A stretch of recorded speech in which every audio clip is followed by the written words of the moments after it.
দেখো আজকে আমি পার্শে মাছ রান্না করছি আমার হেসেলে। তো পার্শে মাছ নুন হলুদ মাখিয়ে নিয়েছি আর কড়াই দিয়ে দিয়েছি সর্ষের তেল।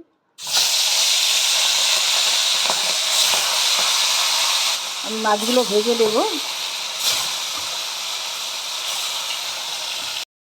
দেখো আমি কিছুটা বেগুন নিয়ে নিয়েছি, খুব সুন্দর বেগুনগুলো, আর নিয়েছি এই মাছের জন্য আমি পালং শাক অল্প করে। আর এই কড়াইয়ে বাচ্চা যে তেলটা বেঁচে রয়েছে মাছ ভাজা, সেইটাতে আমি ফোড়ন দিয়ে দেবো। মাছ ভাজার মধ্যে ফোড়ন না দিয়ে আগে বড়ি ভেজে নিলাম।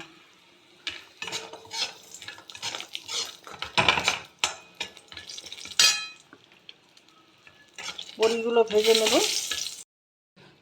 দিয়ে দিলাম জিরে,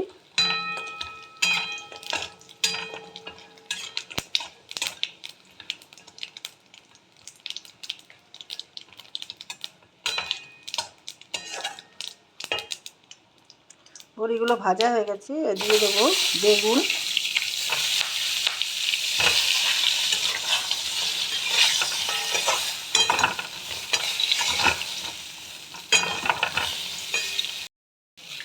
দিয়ে দিলাম আদা গ্রেট করে,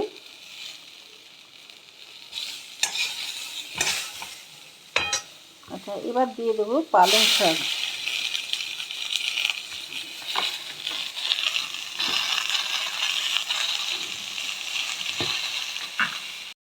দিয়ে দিলাম আমি জিরে, কিছু কাঁচা লঙ্কা,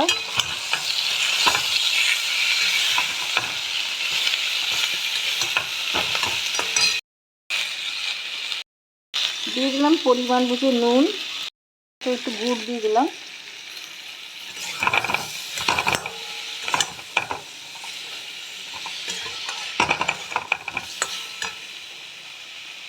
দিয়ে দেবো একটু কালারের জন্য কাশ্মীরি লাল লঙ্কার গুঁড়ো।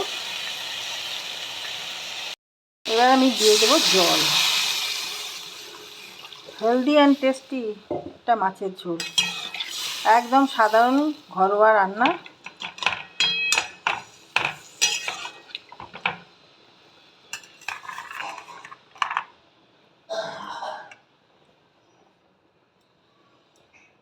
এবার দিয়ে দিচ্ছি একটা টমেটো, বীজগুলো আমি ফেলে দিই সবসময়, আর যখন আমি একটু পেস্ট করি তখন থেকে যায় দু একটা। মাছ,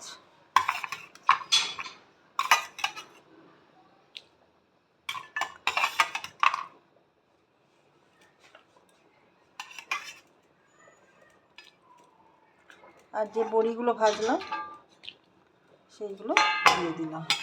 এবার দেবো ঢাকা চাপা দিয়ে একদম ভালো মতন ফুটিয়ে নেব। আমি এই লঙ্কাগুলো সেদ্ধ হয়ে গেছে, আমি তুলে নিচ্ছি। এই লঙ্কারই ঝাল হবে, খুব সুন্দর একটা গন্ধ বেরিয়েছে। আমি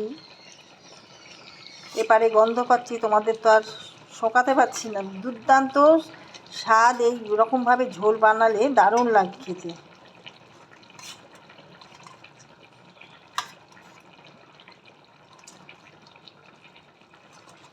দেখো এইগুলো না এইভাবে, এসব ঝোল হচ্ছে আমার শ্বশুর মশাই, উনি মশলাপাতি কিচ্ছু খেতেন না, লঙ্কা কাটা ঝোল, শুধু লঙ্কা কাটা মানে এরমভাবে সেদ্ধ করে ফাটিয়ে দিতে হবে।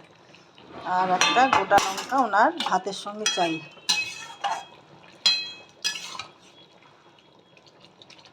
দেখো ঝোলটা আমার হয়ে এসছে, পাতলাই হবে। দিয়ে দিলাম কিছু ধনে পাতা।